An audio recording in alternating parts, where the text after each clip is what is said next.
Pada sesi kali ini kita akan membahas terkait kelembagaan PKK yang merupakan hasil dari Rakernas 9 tahun 2021 pada tanggal 8 sampai dengan 10 dan 16 Maret 2020.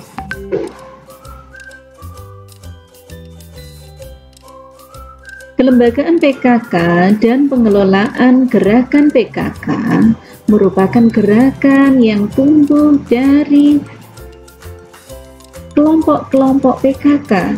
Yang paling kecil adalah dari Dasawisma, yaitu dari 10 keluarga, kemudian naik ke tingkat RT, naik ke tingkat RW, kemudian jika di desa naik ke tingkat dusun, dan baru naik ke tingkat desa atau kelurahan.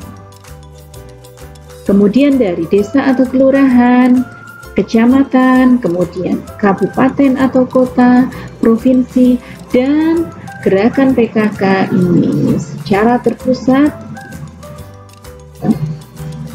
dilakukan di tingkat pusat.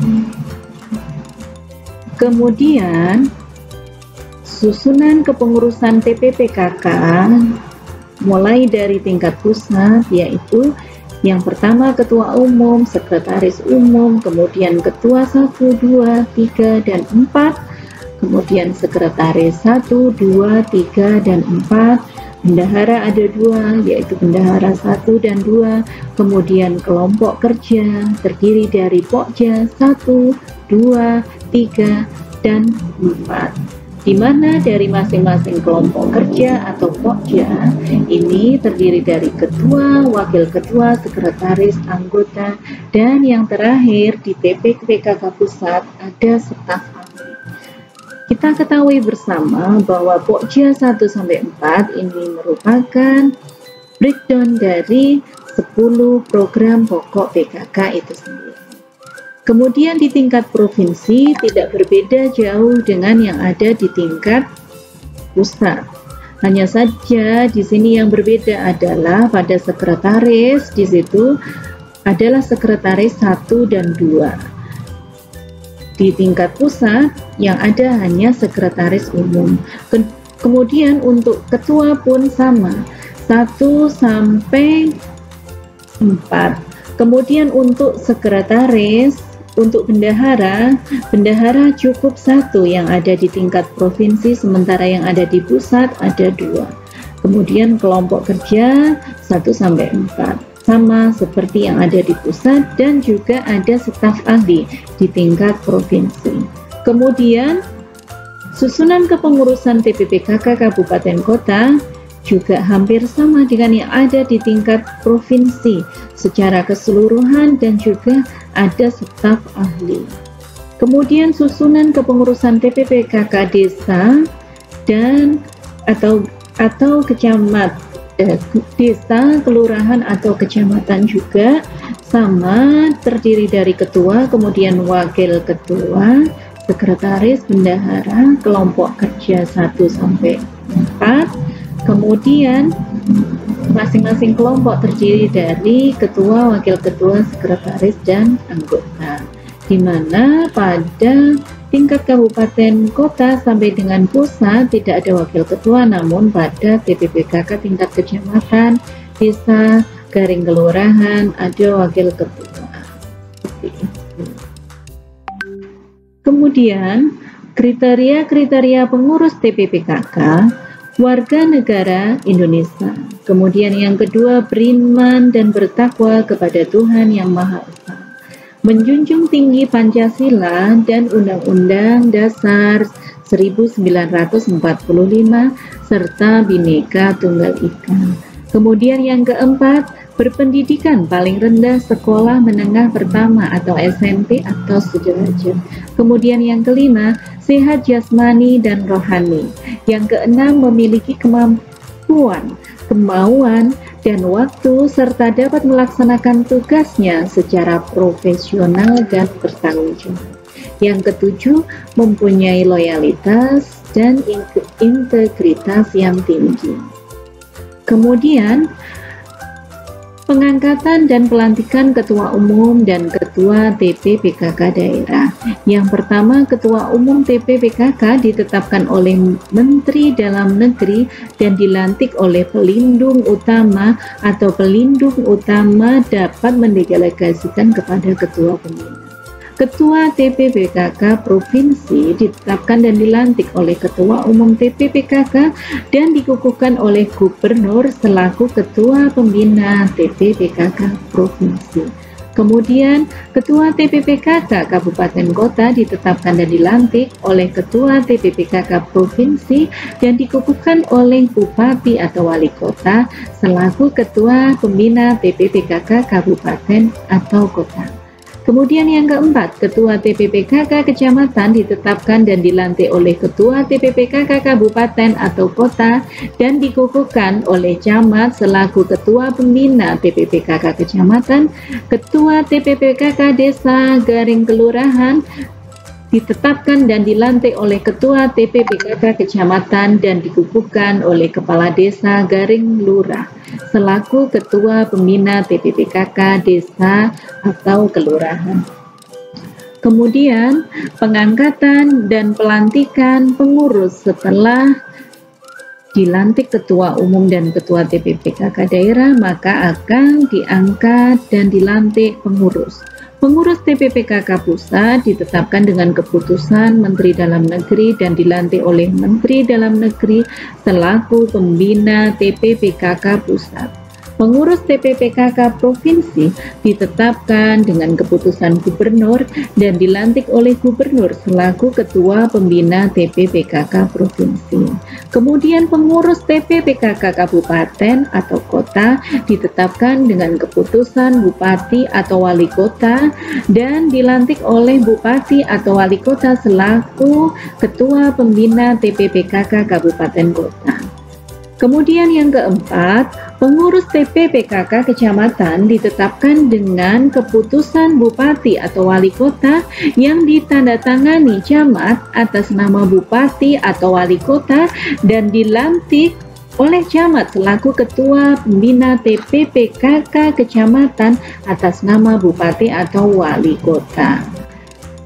Kemudian yang kelima, pengurus TP-PKK di kelurahan ditetapkan dengan keputusan Bupati atau Wali Kota yang ditandatangani Lurah atas nama Bupati atau Wali Kota dan dilantik oleh Lurah selaku Ketua Pembina TP-PKK Kelurahan atas nama Bupati atau Wali Kota berdasarkan pendelegasian kewenangan yang diberikan. Kemudian yang terakhir, pengurus TP-PKK Desa ditetapkan dengan keputusan Kepala Desa dan dilantik oleh Kepala Desa selaku Ketua Pembina TP-PKK Desa.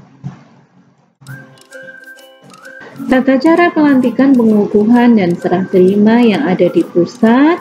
Pelantikan Ketua Umum dilantik oleh pelindung utama atau pelindung dan dapat didelegasikan kepada Ketua Pembina.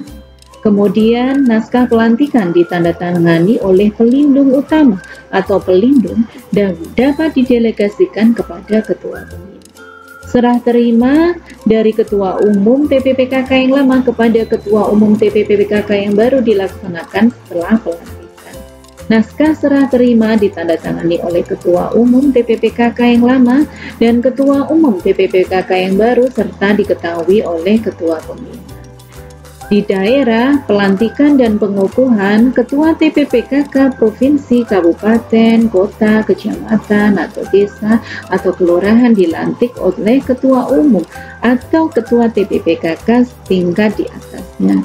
Jadi misalkan yang ada di desa, maka dilantik oleh Ketua TP-PKK setingkat di atasnya desa, yaitu Ketua TP-PKK Kecamatan, seperti itu. Kemudian yang kedua, naskah pelantikan ditandatangani oleh Ketua Umum atau Ketua TP-PKK setingkat di atasnya dan Ketua yang dilantik. Kemudian yang ketiga, Ketua TP-PKK Provinsi, Kabupaten, Kota, Kecamatan, Garing Desa, Garing Kelurahan dikukuhkan oleh Ketua Pembina setempat di daerah. Kemudian yang keempat, naskah pengukuhan ditandatangani oleh Ketua Pembina setempat.